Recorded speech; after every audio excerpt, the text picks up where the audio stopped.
Hi friends, ఈరోజు నేను మునక్కాయ పప్పు చేస్తున్నాను. ఈ గ్లాస్తో 2 గ్లాసులు పప్పు వేసుకుంటున్నాను.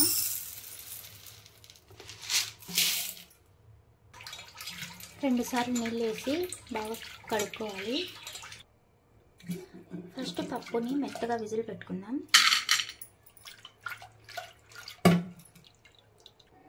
పప్పు గాలించాను, వాటర్ వేసుకుందాం. ఒక హాఫ్ ఆనియన్ ఇలా చిలికలు చేసి వేసుకుందాం. 4 టొమాటోలు వేసుకుందాం.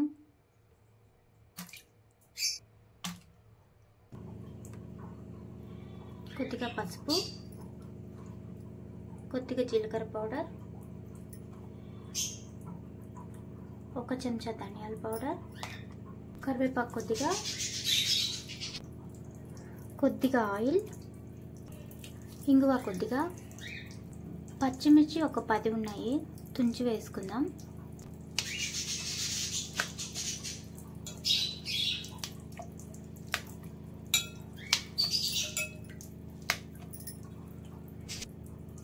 అంతే అండి. కుక్కర్ విజిల్ పెట్టి 3 విజిల్స్కి చూపిస్తాను.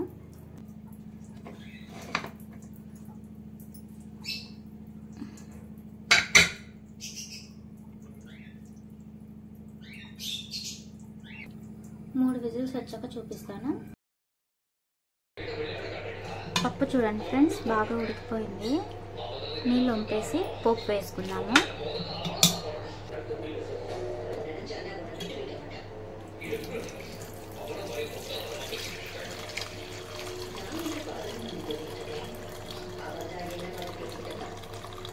నీళ్ళన్నీ వంపేసుకున్నాము.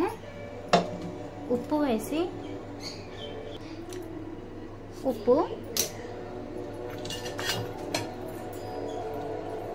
దీంతో పప్పు ఎన్నుకుందాము. ఇది ఎన్నిపోయేలోపు ఇక్కడ పోపు వేసుకుందాము.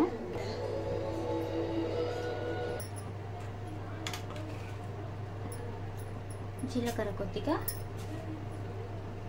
ఆవాలు కొద్దిగా, ఉద్దిపప్పు కొద్దిగా. ఫ్రెండ్స్, నాకు గోంగూర దొరకదు. మామూలుగా దొరికినప్పుడు నేను ఇలా స్టోర్ చేసి పెట్టుకుంటాను. పచ్చిమిర్చి, గోంగూర, పసుపు, కొద్దిగా జీలకర్ర పొడి, ఉప్పు వేసి ఉడకబెట్టి మిక్సీకి వేసి పెట్టుకుంటాను. ఎప్పుడు కావాలంటే అప్పుడు యూజ్ చేసుకుంటాను.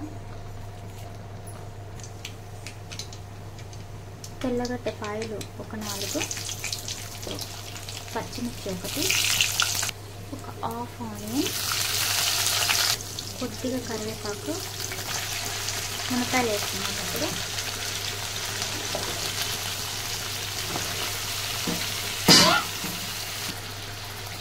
కొద్దిగా ఉప్పు, కొద్దిగా షుగర్ ఎందుకంటే మునక్కాయలు గ్రీన్ కలర్ మారకుండా ఉండడానికి. కొద్దిగా ఇంగువ, పసుపు కొద్దిగా. పచ్చివాసన పోయేంత వరకు వేయించుకొని కుక్కర్లో వేసుకొని ఒక విజిల్ పెట్టుకున్నాం.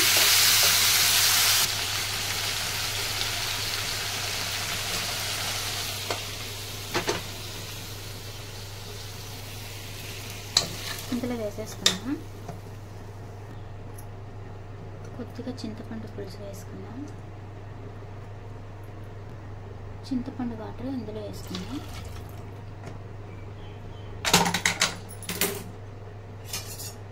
పప్పు నీళ్ళు ఉన్నాయి కదా, అవి కొద్దిగా వేసుకున్నాం.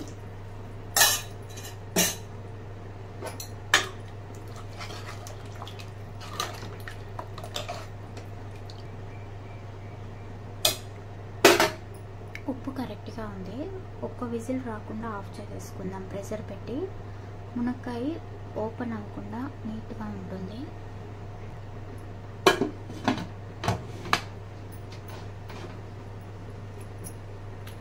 విజిల్ ఇంకొస్తుంది అనగా ఆఫ్ చేసేసుకున్నాము. ప్రెషర్ వస్తూ ఉంది, ఇప్పుడు ఆఫ్ చేసేసుకున్నాము. ఆఫ్ చేసేసాను. ఇలాగే 2 మినిట్స్ వదిలేసి ప్రెషర్ తీసేసి మనకి పప్పు రెడీ అయిపోతుంది. ప్రెషర్ వెళ్ళిపోయింది, చూస్తామా?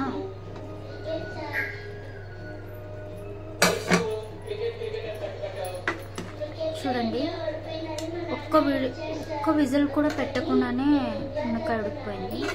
జస్ట్ ఉడికితే చాలు, అయిపోయింది. ఉప్పు చూసుకుందాము.